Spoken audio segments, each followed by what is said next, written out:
Сәлем достар, менің арнама қош келдіңіздер. Бүгін үй жағдайында өте дәмді болып шығатын лөля кебаб рецептімен бөлісетін боламын. Видеоны соңына дейін көрулеріңізге кеңес беремін. Ең алдымен тартылған етті алатын боламыз. Менде майлы түрі, сіздікі тек майлы емес болса, үстінен ет татқыштан құйрық майды да өткізіп қоссаңыз болады. Және 2 дана пиязымызды алып, оны да өте ұсақ етіп турап, барлығын араластыратын боламыз.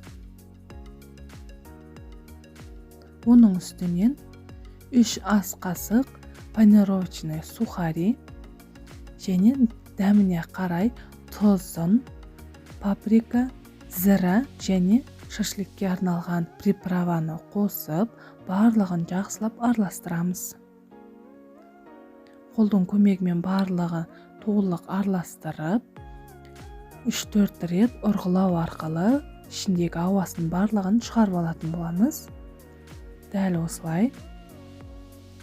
Енді салқын суымызға барлық спашкілерімізді салып қоятын боламыз. Пісірген кезде спашкілеріміз қарайып күйіп кетпес үшін дәл осылай суға салып қойып қоямыз.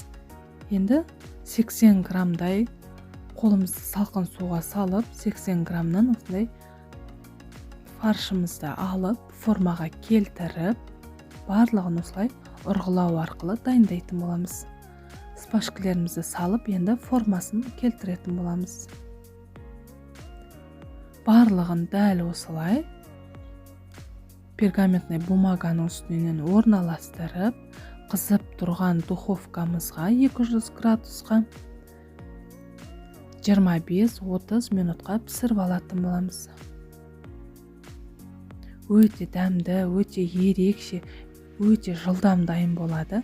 Үй жағдайында сізде дәл осылай дайындап көрулеріңізге кеңес беремін.